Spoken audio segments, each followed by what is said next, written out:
好，来，乡亲啊，继续来看这个真感人的走标接力的比赛。中华二林高中举办着运动会，有一个高中2年的女同学，因为目睭的视神经萎缩看无，在全班同学的协助下参加比赛，走最后一棒，由一个女同学牵伊做伙走。因为安尼，所以其他的同学为第一棒都要开始全力一直冲，扭开甲其他班的距离，互伊走到无压力，完成伊的心愿。这一幕感动真侪人。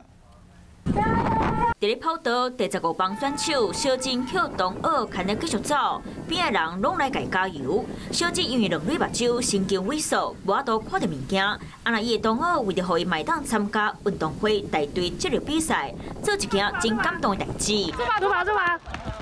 同学为头一棒开始走真凶，讲为着互上尾一棒的小珍有靠较侪时间会当倒走。他跑步的部分就是也是很感动啊，更感动的是同学们愿意为了他让那个距离能够拉开这样。小珍的爸爸讲，伊自细汉有加重力，是因为妈妈一直带去做复健，伊才会当唔免坐轮椅。虽然走标的速度无别人紧，不过这摆表现已经真厉害啊！以前做复健被逼着在跑步机上一直走。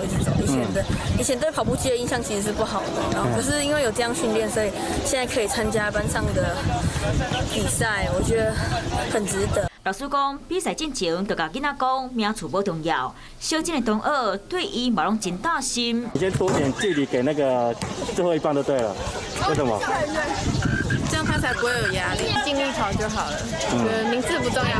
一场运动会，全班同学做伙打拼，展现上团结的精神，嘛，互大家伫咧这世人留下上好的回忆。